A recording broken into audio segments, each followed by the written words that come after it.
ನಮಸ್ಕಾರ ಸ್ನೇಹಿತರೆ, ನಮ್ಮ ನೇರುಚಿಗೆ ನಿಮಗೆಲ್ಲರಿಗೂ ಸ್ವಾಗತ.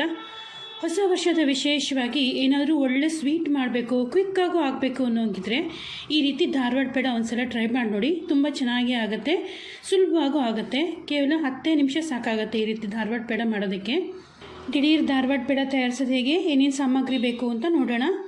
ಮೊದಲೊಂದು ಬಾಣಲೆ ಬಿಸಿಗೆ ಇಟ್ಕೊಂಡು ಇದಕ್ಕೆ 2 ದೊಡ್ಡ ಚಮಚ ಅಷ್ಟು ತುಪ್ಪ ಹಾಕ್ಕೊಳ್ಳೋಣ. ತುಪ್ಪ ತುಂಬ ಬಿಸಿ ಆಗಕ್ಕೆ ಬಿಡೋದು ಬೇಡ. ತಕ್ಷಣ ಇದಕ್ಕೆ 1 ಕಪ್ಪಷ್ಟು ಹಾಲಿನ ಪುಡಿ ಹಾಕ್ಕೊಳ್ಳೋಣ. ಹಾಲಿನ ಪುಡಿನೇ ಹಾಕ್ಕೋಬೇಕು. ಯಾವುದೇ ರೀತಿ ಡೈರಿ ವೈಟ್ನರ್ ಅಂತ ಪ್ಯಾಕೆಟ್ ಬರುತ್ತಲ್ಲ, ಅದನ್ನು ಬಳಸೋಕೆ ಹೋಗಬೇಡಿ. ಹಾಲಿನ ಪುಡಿ ಹಾಕ್ಕೊಂಡು ಲೋ ಫ್ಲೇಮಲ್ಲಿ ಕೈ ಬಿಡದೇನೆ ಚೆನ್ನಾಗಿ ಫ್ರೈ ಮಾಡ್ಕೋಬೇಕು. ಇದನ್ನು ಸುಮಾರು ಒಂದು 3-4 ನಿಮಿಷ ಚೆನ್ನಾಗಿ ಫ್ರೈ ಮಾಡಿಕೊಂಡ್ರೆ ಸ್ವಲ್ಪ ಡ್ರೈ ಆಗುತ್ತೆ. ಹಾಗೆಯೇ ಲೈಟಾಗಿ ಕಲರ್ ಚೇಂಜ್ ಆದಂಗೆ ಆಗುತ್ತೆ. ಆ ರೀತಿ ಆದಮೇಲೆ ಇದಕ್ಕೆ ಮತ್ತೆ ಇನ್ನೊಂದು 2 ದೊಡ್ಡ ಚಮಚ ಅಷ್ಟು ತುಪ್ಪ ಹಾಕ್ಕೊಳ್ಳೋಣ. ಇದೇ ರೀತಿಯೇ ಬ್ಯಾಚಸ್ಸಲ್ಲೇ 1 ದೊಡ್ಡ ಚಮಚ ಅಷ್ಟು ತುಪ್ಪ ಹಾಕ್ಕೋತಾ ನೀಟಾಗಿ ಇದನ್ನು ಫ್ರೈ ಮಾಡ್ಕೋಬೇಕು. ಲೋ ಫ್ಲೇಮಲ್ಲೇ ಫ್ರೈ ಮಾಡಬೇಕು ಮತ್ತು ಕೈನೂ ಸಹ ಬಿಡಬಾರ್ದು. ಎಲ್ಲಿವರೆಗೂ ಫ್ರೈ ಮಾಡ್ಕೋಬೇಕು ಅಂದರೆ ಇದು ಲೈಟಾಗಿ ಗೋಲ್ಡನ್ ಕಲರ್ ಬರುತ್ತೆ. ಆ ಹದ ಆಗೋವರೆಗೂ ಚೆನ್ನಾಗಿ ಫ್ರೈ ಮಾಡ್ಕೋಬೇಕು. ಫ್ರೈ ಮಾಡ್ತಾ ನಿಮಗೆ ಗೊತ್ತಾಗುತ್ತೆ ಕಲರ್ ಚೇಂಜ್ ಆಗ್ತಾ ಇರೋದು. ಅದೇ ರೀತಿಯೇ ಕೈ ಬಿಡದೇನೆ ಫ್ರೈ ಮಾಡ್ಕೋತಾ ಮತ್ತೆ ಒಂದೊಂದು ದೊಡ್ಡ ಚಮಚ ಅಷ್ಟು ತುಪ್ಪ ಹಾಕ್ಕೋತಾ ಇರಬೇಕು.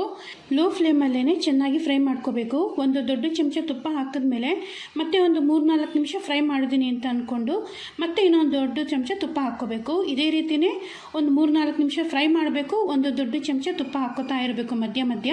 ಅದೇ ರೀತಿಯೇ ಚೆನ್ನಾಗಿ ಫ್ರೈ ಮಾಡ್ಕೊಳ್ಳೋಣ. ನೋಡಿ, ಇವು ನೋಡ್ತಾ ಕಲರ್ ಚೇಂಜ್ ಆಗುತ್ತೆ. ಈ ರೀತಿ ಗೋಲ್ಡನ್ ಕಲರ್ ಬರುತ್ತೆ. ಈ ಹದ ಆಗೋವರೆಗೂ ಚೆನ್ನಾಗಿ ಇದನ್ನು ಫ್ರೈ ಮಾಡ್ಕೋತಾ ಇರಬೇಕು. ನಾನಿಲ್ಲಿ ಟೋಟಲ್ ಆಗಿ 6 ದೊಡ್ಡ ಚಮಚ ಅಷ್ಟು ತುಪ್ಪ ಹಾಕ್ಕೊಂಡಿದ್ದೀನಿ. 6 ದೊಡ್ಡ ಚಮಚ ತುಪ್ಪ ಮಧ್ಯ ಹಾಕ್ಕೋತಾ ಚೆನ್ನಾಗಿ ಫ್ರೈ ಮಾಡ್ಕೊಂಡಿದ್ದೀನಿ. ಈ ರೀತಿ ಗೋಲ್ಡನ್ ಕಲರ್ ಬಂದ ಮೇಲೆ ಇದಕ್ಕೆ ಹಾಲನ್ನು ಹಾಕ್ಕೋಬೇಕು. ಹಾಲನ್ನು ಅಷ್ಟೇ ಒಮ್ಮೆಗೆ ಹಾಕ್ಕೊಳ್ಳೋದೇನೆ ಬ್ಯಾಚಸ್ಸಲ್ಲಿ ಹಾಲನ್ನು ಹಾಕ್ಕೊತಾ ಫ್ರೈ ಮಾಡ್ಕೋತಾ ಇರಬೇಕು. ಹಾಲು ಹಾಕುವಾಗಲೂ ಅಷ್ಟೇ ಫ್ರೈ ಮಾಡ್ಕೋತಾ ಇರಬೇಕು. ಮಧ್ಯ ಹಾಲು ಸೇರಿಸ್ಕೋತಾ ಇರಬೇಕು. ಈ ರೀತಿಯೇ 1/3 ಕಪ್ಪಷ್ಟು ಹಾಲು ಹಾಕ್ಕೊಂಡಿದ್ದೀನಿ. 1/2 ಕಪ್ ಹಾಲು ಅಂದರೆ ತೀರಾ ಅರ್ಧ ಕಪ್ಪಲ್ಲ, ತೀರಾ 1/4 ಕಪ್ಪಲ್ಲ, ಅದು 2 ಮಧ್ಯದಲ್ಲಿ ಇರುತ್ತೆ. ನೋಡಿಕೊಂಡು ಹಾಲು ಹಾಕ್ಕೋಬೇಕು. ತುಂಬ ಹಾಲು ಜಾಸ್ತಿನೂ ಆಗಬಾರ್ದು. ಹಾಗಂತ ಹಾಲು ಕಮ್ಮಿ ಆದರೆ, ತುಪ್ಪ ಕಮ್ಮಿ ಆದ್ರೂ ಸಹ ಡ್ರೈ ಆಗೋಗುತ್ತೆ. ನೋಡಿ, ಈಗ ನಾನು ಉಳಿದಿರೋಂಥ ಕೊನೆ 2 ದೊಡ್ಡ ಚಮಚ ಹಾಲನ್ನು ಸಹ ಹಾಕ್ಕೊಂಡು ಚೆನ್ನಾಗಿ ಫ್ರೈ ಮಾಡ್ಕೊಂಡಿದ್ದೀನಿ. ಈಗ ನೋಡಿ, ಕಲರ್ ಇನ್ನೂ ಚೆನ್ನಾಗಿ ಡಾರ್ಕ್ ಬ್ರೌನ್ ಆಗಿದೆ. ಈ ರೀತಿ ಕಲರ್ ಆಗಬೇಕು, ಡಾರ್ಕ್ ಗೋಲ್ಡನ್ ಕಲರ್ ಆಗಬೇಕು. ಈ ಹದ ಆಗೋವರೆಗೂ ಚೆನ್ನಾಗಿ ಫ್ರೈ ಮಾಡ್ಕೋಬೇಕು. ಒಂದು ಸಲ ಈ ರೀತಿ ಕಲರ್ ಆದಮೇಲೆ ಸ್ಟವ್ ಆಫ್ ಮಾಡ್ಕೊಂಬಿಡೋಣ. ಕೊನೆಯಲ್ಲಿ ಹಾಲು ಹಾಕ್ಕೊಂಡು ಮತ್ತೆ 1 ನಿಮಿಷ ಕಲಿಸ್ಕೊಂಡು ಸ್ಟವ್ ಆಫ್ ಮಾಡ್ಕೊಂಬಿಟ್ಟಿದ್ದೀನಿ. ಸ್ಟವ್ ಆಫ್ ಮಾಡಿದ್ಮೇಲೂ ತಕ್ಷಣ ಇದನ್ನು ಹಾಗೆ ಬಿಟ್ಬಿಡೋದು ಬೇಡ. ಬಾಣಲೆ ಬಿಸಿಗೆ ತುಂಬ ಕಪ್ಪಾಗೋಗುತ್ತೆ. ಮತ್ತೆ 1 ನಿಮಿಷ ಚೆನ್ನಾಗಿ ಇದನ್ನು ಫ್ರೈ ಮಾಡಿಕೊಂಡು ಆಮೇಲೆ ಇದನ್ನು ಒಂದು ಬೌಲಿಗೆ ಬಗ್ಗಿಸ್ಕೊತೀನಿ. ಫ್ರೈ ಮಾಡಿರೋಂಥ ಬಾಣಲೆಲ್ಲ ಯಾವುದೇ ಕಾರಣಕ್ಕೂ ಬಿಡಕ್ಕೆ ಹೋಗಬೇಡಿ, ತುಂಬ ಕಪ್ಪಾಗೋಗುತ್ತೆ. ಒಂದು ಬೌಲಿಗೆ ಬಗ್ಗಿಸ್ಕೊಂಡು ಇದನ್ನು ಸ್ವಲ್ಪ ತಣ್ಣಕ್ಕೆ ಹಾಕಿ ಬಿಟ್ಬಿಡೋಣ. ಈಗ ಸದ್ಯ ಇದು ತುಂಬ ಬಿಸಿ ಇರುತ್ತೆ, ಅದರಿಂದಾಗಿ ಇದೊಂದು ಚೂರು ತಣ್ಣಕ್ಕಾಗಬೇಕು. ಇದು ಸ್ವಲ್ಪ ಬೆಚ್ಚಗಿದ್ದಾಗ ಇದಕ್ಕೆ ಬೇರೆ ಪದಾರ್ಥಗಳನ್ನು ಹಾಕ್ಕೋಬೇಕು. ತುಂಬ ತಣ್ಣಕ್ಕೆ ಹಾಕೋನು ಬಿಡಬಾರ್ದು. ಇದು ಸ್ವಲ್ಪ ಬೆಚ್ಚಗಿದ್ದಾಗ ಇದಕ್ಕೆ 1/4 ಕಪ್ಪು ಬೂರ ಸಕ್ಕರೆ ಹಾಕ್ಕೋತಾ ಇದ್ದೀನಿ. ಹಾಗೆಯೇ 1 ಚಿಕ್ಕ ಚಮಚ ಏಲಕ್ಕಿ ಪುಡಿನೂ ಸಹ ಸೇರಿಸ್ಕೊಂಡು ಇದೆರಡನ್ನೂ ಚೆನ್ನಾಗಿ ಕಲಿಸ್ಕೊಳ್ಳೋಣ. ಬೂರ ಸಕ್ಕರೆನೇ ಹಾಕ್ಕೋಬೇಕು, ಸಕ್ಕರೆ ಪುಡಿ ಹಾಕ್ಕೊಳ್ಳೋಕೆ ಹೋಗಬಾರ್ದು. ಸಕ್ಕರೆ ಪುಡಿ ಹಾಕ್ಕೊಂಡ್ಬಿಟ್ರೆ ಒಂದು ರೀತಿ ನೀರಿನಂಶ ಬಿಟ್ಕೊಂಡ್ಬಿಡುತ್ತೆ. ಹಾಗೆಯೇ ತುಂಬ ಅಳಕ ಆಗೋಗ್ಬಿಡುತ್ತೆ, ಅದನ್ನು ಪೇಡ ಕಟ್ಕೊಳ್ಳೋಕೆ ಬರಲ್ಲ. ಬೂರ ಸಕ್ಕರೆ ಹಾಕ್ಕೊಂಡು ನೋಡಿ ಈ ರೀತಿ ಚೆನ್ನಾಗಿ ಕಲಿಸ್ಕೊಂಡಿದ್ದೀನಿ. ಈ ರೀತಿ ನಾದ್ಕೋತಾ ಚೆನ್ನಾಗಿ ಕಲಿಸ್ಕೋಬೇಕು. ಅಕಸ್ಮಾತ್ ನಿಮಗೆ ಡ್ರೈ ಅಂತ ಅನ್ನಿಸ್ತಾ ಇದೆ, ಒಂದಕ್ಕೊಂದು ಚೆನ್ನಾಗಿ ಹೊಂದ್ಕೋತಾ ಇಲ್ಲ, ಪೇಡ ಕಟ್ಟೋಕ್ಕೆ ಕಷ್ಟ ಆಗುತ್ತೆ ಅನ್ನೋಂಗಿದ್ರೆ 1 ಚಮಚ ತುಪ್ಪ ಅಥವಾ 1 ಚಮಚ ಹಾಲನ್ನು ಸಹ ಸೇರಿಸ್ಕೋಬೋದು. ಸರಿಯಾಗಿದೆ, ಸುಲಭವಾಗಿ ಪೇಡ ಕಟ್ಟೋಕ್ಕಾಗತ್ತೆ, ಹದವಾಗಿದೆ ಅನ್ನೋಂಗಿದ್ರೆ ಮತ್ತೇನು ಹಾಕೊಳ್ಳೋ ಅಗತ್ಯ ಬರಲ್ಲ. ನೋಡಿ, ಈ ರೀತಿ ಎಲ್ಲವನ್ನು ಚೆನ್ನಾಗಿ ಕಲಿಸ್ಕೊಂಡ್ಮೇಲೆ ಈ ರೀತಿ ಚಿಕ್ಕದಾಗಿ ಪೇಡಗಳನ್ನು ತಯಾರಿಸ್ಕೊಳ್ಳೋಣ. ಪೇಡನ ಗುಂಡಕ್ಕೆ ತಯಾರಿಸಬಾರ್ದು, ಸ್ವಲ್ಪ ಸಿಲಿಂಡ್ರಿಕಲ್ ಶೇಪಲ್ಲೇ ಇರಬೇಕು. ಈ ರೀತಿ ಎಲ್ಲ ಪೇಡಗಳನ್ನು ತಯಾರಿಸ್ಕೊಂಡು ಒಂದು ತಟ್ಟೆಯಲ್ಲಿ ಜೋಡಿಸ್ಕೊಳ್ಳೋಣ. ತುಂಬ ದೊಡ್ಡ ಪೇಡನೂ ಮಾಡ್ಕೊಳ್ಳೋದು ಬೇಡ, ಸ್ವಲ್ಪ ಪುಟ್ಟದಾಗಿ ಪೇಡ ತಯಾರಿಸ್ಕೊಳ್ಳೋಣ.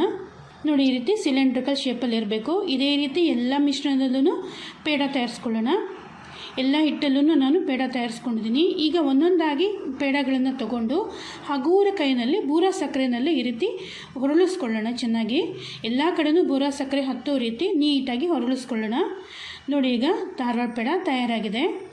ನೋಡಿ, ಇದೇ ರೀತಿಯೇ ಎಲ್ಲ ಪೇಡಗಳನ್ನು ತಗೊಂಡು ಹಗೂರ ಕೈನಲ್ಲಿ ಬೂರ ಸಕ್ಕರೆಯಲ್ಲಿ ಚೆನ್ನಾಗಿ ಹೊರಳಿಸ್ಕೊಳ್ಳುವಾಗಲೂ ಅಷ್ಟೇ ಬೂರ ಸಕ್ಕರೆನಲ್ಲೇ ಹೊರಳಿಸ್ಕೋಬೇಕು. ಯಾವುದೇ ಕಾರಣಕ್ಕೂ ಸಕ್ಕರೆ ಪುಡಿನ ಬಳಸೋಕೆ ಹೋಗಬೇಡಿ.